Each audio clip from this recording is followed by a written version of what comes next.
Are you a fan of pro wrestling, comedy, and combat sports? Then we have the podcast for you because we cover that and much, much more. Do you like to debate with your friends? Do we have the perfect segment for you? It's the 531, where we take any given subject, break it down to a top 5. From there, we debate it down to 3, and then into that number 1 spot. If you want to get a hold of us, find us on our social medias. Search Working Fans Podcast on any major social media platform. And if you want to find the podcast, search for us on any major podcast platform, as well as YouTube. Working Fans Podcast. We put in the work so you don't have to.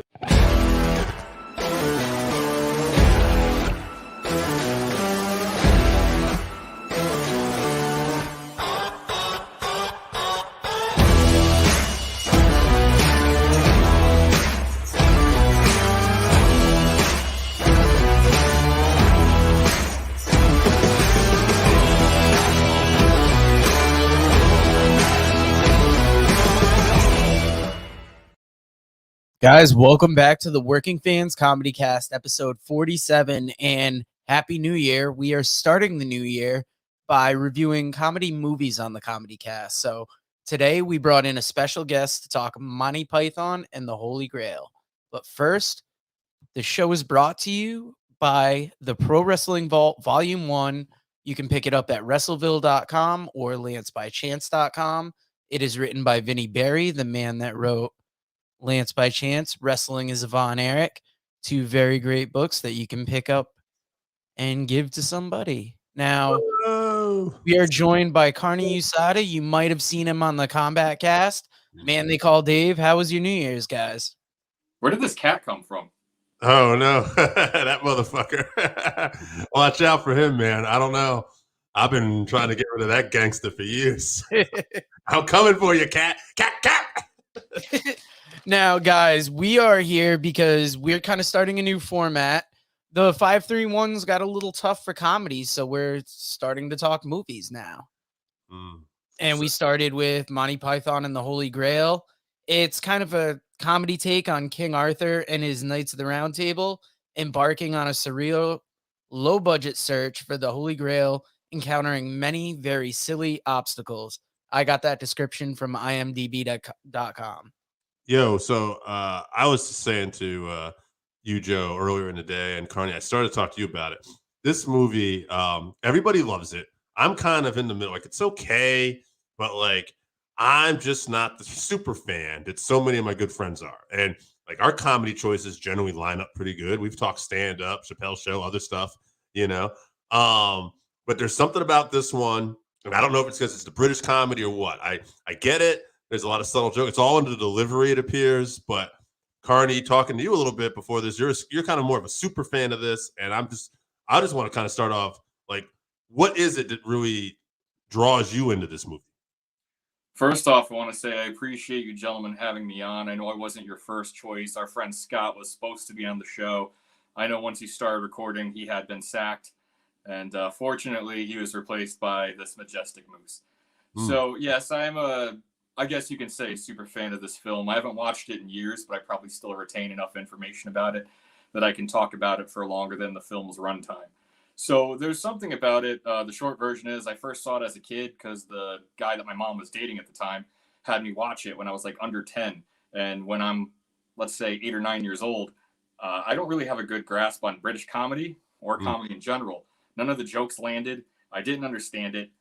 I didn't notice it was a comedy. I didn't even notice that the cast were doing the majority of the parts themselves, like playing multiple characters. It wasn't until the rabbit scene that I was like, oh, that's kind of silly. And then a couple years later, I watched it again.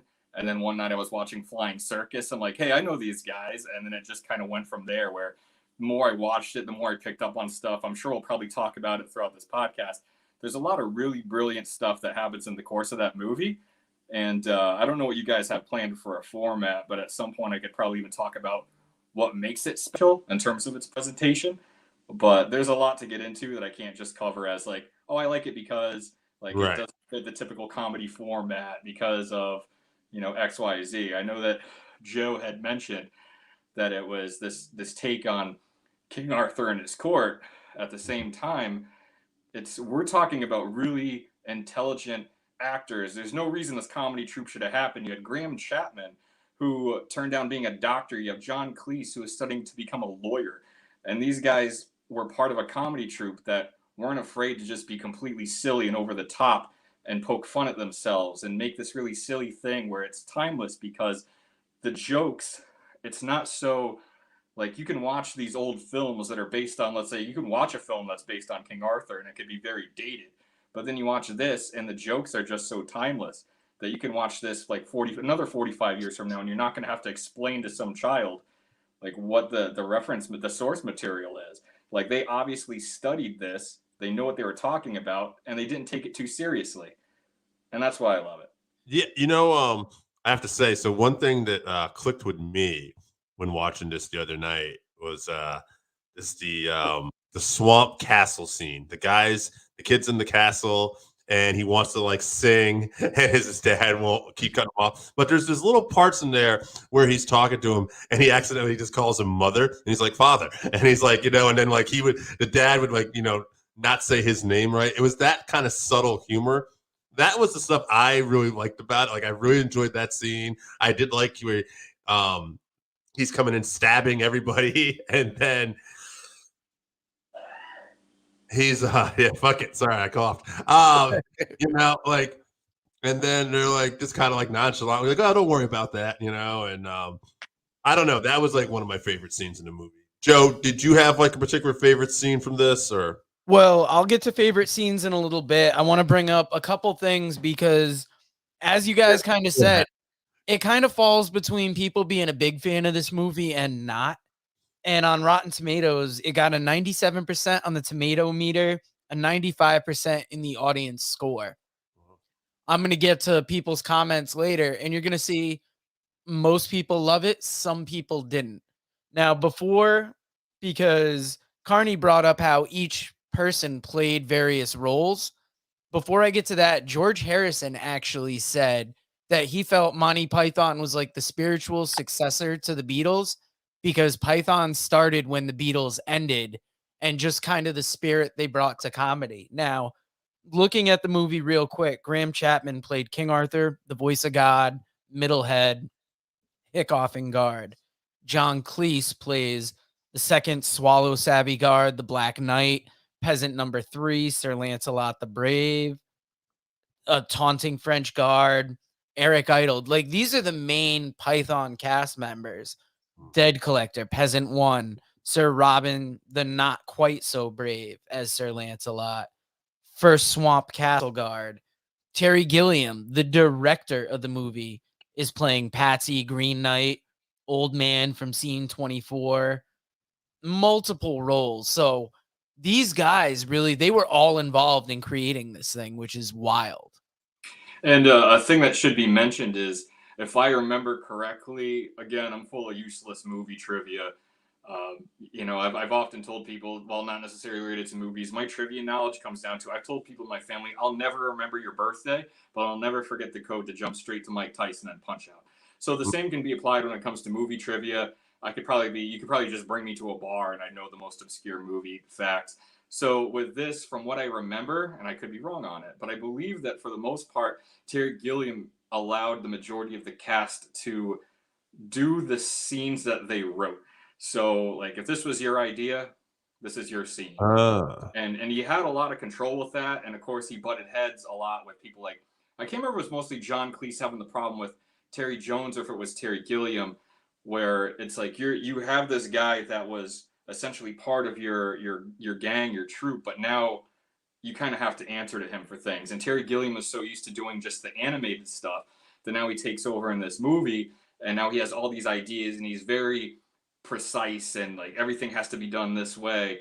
And I was surprised to learn there wasn't a lot of improvising in this. From what I remember, I think like hundreds of pages, according to one of the cast members, had been thrown out, and they narrowed it down to like those 90 minutes that you see. That's pretty much the 90 minutes that they had to use because they had nothing else. So I'm sure there's probably a lot of ingenious ideas that got thrown out the window just to make time for this. And with those scenes, they were all kind of like, you have to look at them as individual skits that were almost like pieced together. There's really like, it's not like there's a lot of overlapping in stories other than a few parts throughout. It's kind of like you watch those scenes again, it's almost like isolated jokes, and it all comes together. And some of the jokes do come full circle. And one quick point I'll make about that Beatles reference is people have compared Monty Python to the Beatles in the sense that they worked brilliantly as a unit. And a lot of times there was a lot of tension. They may not have always gotten along, but when the camera was on, it was magic. And then some of them did find success solo, but they've often said that once one of them is gone, they can't be Monty Python anymore. You can't replace Graham Chapman. It's a very tragic story what happened with him. But once he was done, which I think it was around the 20th anniversary of Monty Python, he died like the day before, something like that. He ruined the anniversary. So either way, they're like, yeah, we can't go on as Monty Python without Graham Chapman. Terry Gilliam said that. He said it was kind of like with the Beatles. Once John Lennon died, it wasn't like the Beatles anymore. And while George Harrison did fund part of Life of Brian, there's actually a fun fact that part of this movie was produced by Chrysalis Records, Led Zeppelin, Pink Floyd, Elton John, because I guess the tax situation in England was so out of hand around that time that artists wanted to put their money into something almost that you can help with your taxable income. And that's how some of this movie got funded. I believe Pink Floyd were such fans of Monty Python that they had said that while they were recording, I believe, Dark Side of the Moon, they used to take breaks to watch Flying Circus. I saw there was this a little off topic, but I wanted to ask you guys about this, and I don't know if we'll get a chance to, so this could be something we come back to later. But I saw there was an issue with some British Board of Film Classification. They were upset about how many times they said Jesus Christ, like in that scene where the cow comes flying at him and stuff. Apparently he actually said it like 3 times in the original uncut version, and they had to like switch it up a little bit. Did you guys ever see anything about that? While I don't remember anything about that necessarily, I would say that I know that there were problems with the filming because while they had originally planned to film in various castles, if I remember correctly, I think it was Scotland. I can't remember exactly where they're going to film. And then the government's like, you're not going to like essentially sully our castles with this garbage. And so that's why they used like one that was privately owned and everything else was a model.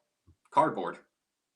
Yeah, cardboard from like 30 feet away, Terry Gilliam was saying. And he said it was just the way the camera was angled that almost made it look like a castle. Now, just to get back to the format a little bit, this was written by Graham Chapman, John Cleese, Eric Idle, all of Monty Python with Thomas Mallory being uncredited. It was directed by Terry Gilliam and Terry Jones and produced by Mark Forstater and Michael White were producers. John Goldstone was an executive producer. And like I said, it was funded with money from rock bands as well. So, Carny, what are some of your favorite scenes from the film and kind of what do you think makes it special? Because you were going to say earlier. What I think makes it special is it has to come back to who Monty Python are. This is a group that they had pretty much, there was no leader. There's no one face of Monty Python. It was a group effort. And everything that they did as a team. They teamed up to write things. I remember when Graham Chapman was struggling with his alcohol, I believe it was John Cleese that was paired with him, that I think he kind of like broke off for a bit because he couldn't deal with them, stuff like that. So like, again, going back to the whole Beatles thing, like just as a unit, they put together this brilliant film. And the reason why I think it's brilliant, again, it goes back to the fact that those jokes transcend. We got these guys who, as I said, being very intelligent, they don't try to slap you in the face with how smart the jokes are. Even the scene when Arthur is talking to the peasant and they're going deep into like this social commentary of oppression, etc. You know, they're using very, we'll say, sophisticated verbiage, and they're not trying to hit you over the head of, look how smart we are with this. They're making this peasant to be this really intelligent person. And when he gets under the king's skin, he actually gets physical with him as if to say, like, he's lost this argument to this peasant. And like the jokes are so subtle and they come full circle, and you have to look at the violence inherent in the system. Oh my God. Yeah, there it is. And some of the jokes are so subtle, and upon multiple viewings, you will catch many things that you have missed that first time. So I'll just say, while I could go into several scenes, my favorite scene, which Dave touched on earlier, is, I believe, is Lancelot storming the castle, and Yes. that whole thing with that 5 times shot of him running up the hill, and you got the drums, and it just cuts back to them looking out in the distance, and I don't know where it's the ha ha, and he stabs the one guard, and the other one's like, hey, and he's tearing through this wedding party, and he is killing like the bridesmaids. He kicks the bride in the chest. He's Yeah. like storming up the castle.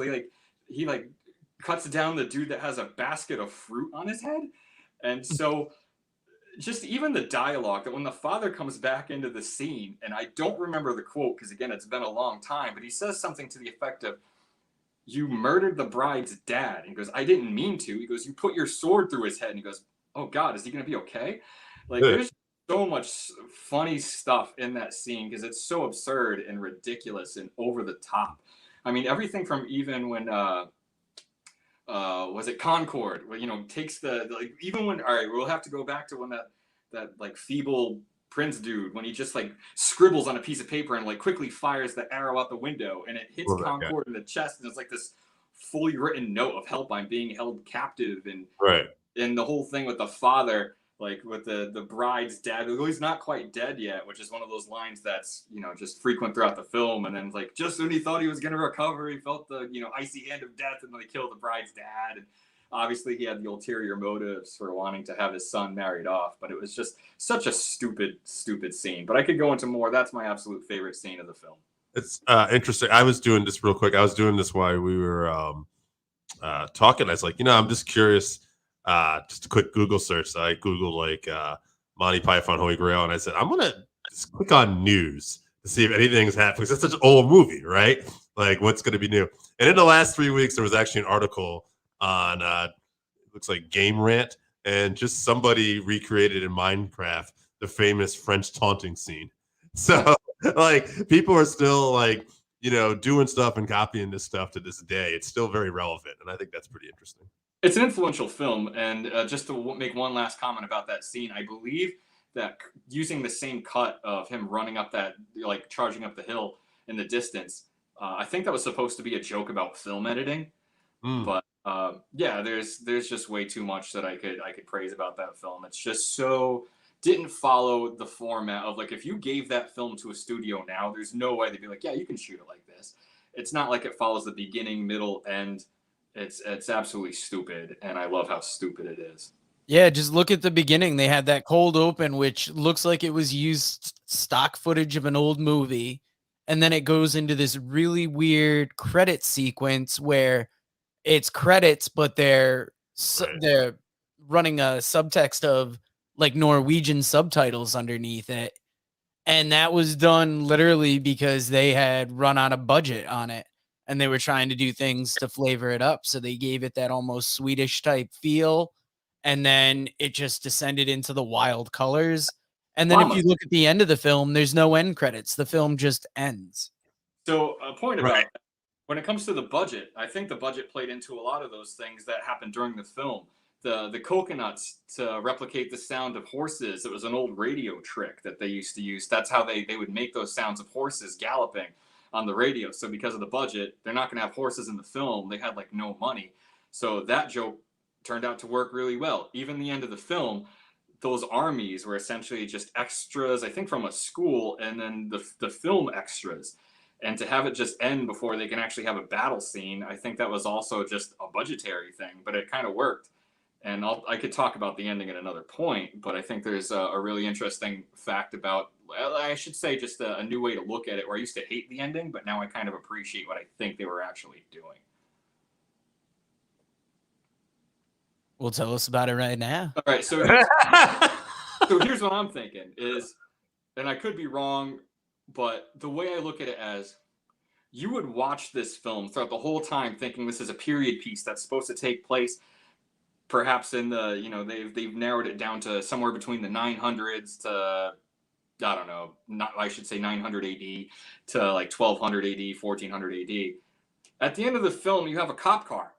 So that totally just throws that whole theory out the window that this was even a period piece. And you can maybe even look at it as, these were just a bunch of dudes cosplaying and putting together a stupid movie, and they commit a murder in the middle of it. And that's why it gets shut down. while they're actually trying to do this war scene where like the cops just show up and they just take everyone into custody without a fight. They're just like, stop that, and he puts the hand in front of the camera, and that's the end of the film. At first I was like, wow, this is a BS non-end to a movie, and then I realized maybe the cops actually just arrested these dudes because they committed murder while just goofing off in the woods. Because like even looking at the sets, they're clearly going in circles throughout this movie. Even when they go back to get the shrubbery, they've already been in this village before. It's almost like either these guys are walking in circles because they're idiots, or because they're actually just, this is fourth wall breaking. And the whole fourth wall breaking thing was supposed to be more of a joke in the film, with Patsy saying it's only a model. He's supposed to have more lines in that, making references to the crew, etc. But they cut some of those jokes out. And one last joke about that whole thing with the model. Again, this is me just pulling from my memory. I believe that when the crew would create these castles, Arthur would jokingly like knight the crew members that did it. And because the winds were so strong up there, they would just blow the cardboard over, and then Arthur would run the crew members through with his sword. It's funny That's talking hilarious. about breaking the fourth wall. I do have to say, as a kid, when I saw this, and I didn't get a lot of stuff, even as a kid watching it, where it goes into the cartoon where the monster is chasing them, and then they say, and then the animator had a heart attack. Like, I still lost it as a kid. Like, to me, that's just one of the best scenes, and probably one of the first times I ever saw that fourth wall breaking in any kind of movie. And it's funny because that's another one of those, like, this is a BS way to get out of this scenario. But the joke is perfect because the animator is Terry Gilliam. Like, they have the director of the film, the guy who created all of those animated segues, those shorts. He was the one that died. And so after that, there is no animation for the rest of the movie. And yeah, it's a wild movie. And when you think about the cop showing up at the end, there's a scene midway through where there's a film historian who you think it's just like an odd clip they put in there until they kill him. And then there's a running gag for a few scenes where like his wife is calling the police and the police are somehow chasing the Knights of the Round Table. It's so many smart jokes in this movie. Like, we'll get to some of the fan comments because like Shannon Zauha posted a GIF that was just John Cleese saying a blessing from the Lord. John Rikowski said, it's a good one, not as good as Monty Python's Meaning of Life, which when I hear criticisms, it's either Meaning of Life or Life of Brian. Ryan Damon said, great scenes, great comedy. Don't like the non-end, but it's a classic. I can see the non-end. Bartek Panawicki says, it's aight. And that's his whole comment. All right. Thank you, brother. This is a classic, and we're getting middle of the road. Brian, what's that? Is I Brian Huff said, my personal favorite of the Python films. I share the same sentiment. Joe Mitchell, classic staple in comedy. Only people with an IQ of 90 or lower don't find it funny. That's a little rough, but I mean, we'll take it. I'll take that motherfucker. Katie Lynn says, still one of my favorite movies of all time. She loves British humor, sarcastic, dry, but witty. Ron Nimi says, all-time classic. Vandal Drummond, one of the greatest satire films ever.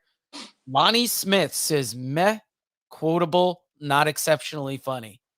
He must be hitting that 89 IQ at that point. 89 and a half. Give the man some video. Chris Zauha, like his wife said, it's his wife's favorite movie. Derek Rolando, 5 stars at the Tokyo Dome. So you see what I'm saying. They're mostly good reviews. Not much is bad to be said about it. Carny, why don't we go out on a high point? You're such a fan of the film. For anybody that hasn't seen it and hasn't been convinced so far, give them one last push why they got to see this movie. Well, let's see how quickly I could wrap this up. I think the fact that this film was made when there was such problems with production and tension among the cast and crew that they still put together something that's considered timeless and possibly one of the greatest films of all time. The conditions when making this film are so cold, wet, and miserable, and a lot of the armor that you see is actually wool, and it was cold and everyone hated it, and cast were fighting to get back to their rooms before everyone else because there's a limited amount of hot water. They're like crawling through mud and shit through the film to try to make this thing, and they hate each other. And they still put together something that if you watch it, you would have no idea how miserable John Cleese in particular was. The jokes, like I said, you might have to watch it multiple times to understand. Like, let's say you have Galahad the Pure that ends up in Castle Anthrax, where he has a bunch of women trying to give him oral sex. I mean, and he's being like they're trying to save him from this, and the fact that he's Galahad the Pure, and you have brave Sir Robin. I won't spoil what happens to him for the people that haven't seen it, but the one time that he decides not to be brave is when he's at the Bridge of Death and decides to challenge the bridge keeper because he thinks the jokes are going to be super easy, or the questions I should say should be super easy. And the other problems that they had making that film, Graham Chapman detoxing from alcohol while making this film. The very first scene they filmed was the Bridge of Death, and he was detoxing so bad that they had to have someone else walk across the bridge for him, and he couldn't get alcohol on that set. It's just amazing that, like, there's no reason this film should have been made. There's no reason this group should have worked together so well. There's jokes in there that you would have to actually look into it to understand there was more to that scene. Like the Bring Out Your Dead scene, you got people with mouths in the back that they were supposed to actually be just like hitting the people that were already dead. The Trojan Rabbit, another one of the best scenes in the film. I'm pretty sure you can hear power tools going on while they're building the Trojan Rabbit. If there was a lot more time, like I said, I could talk about this forever. The animated transitions, the way that it flows. The only scene that does not work for me is the three-headed knight, and there's actually a really there's more to that story that's kind of like, it's messed up. I'll just say real quick, there's supposed to be a three-headed woman tied to the tree that they were allegedly supposed to be having their way with sexually, which they decided this probably isn't a good idea. So we have to cut that, but we still have to use the scene because we don't have a lot of scenes to use. It's the only scene that does not work for me. But other than that, like I said, if you watch this movie and you pay attention, you'll find it to hopefully be very intelligent, very fourth wall breaking, doesn't take itself seriously, nor should you. It's just there for entertainment, and I can't think of many more entertaining comedies than Monty Python and the Holy Grail. Well, the jokes are fresh in my head because I watched it 4 times quick this morning, and I forgot to bring this up at the top of the show, but next week we will be talking Happy Gilmore that releases on January 11th, January 18th, Team America review, and on January 25th we will be discussing the sketch show In Living Color. They don't hold up to Monty Python and the Holy Grail, but they come close. Guys, we will talk to you next week.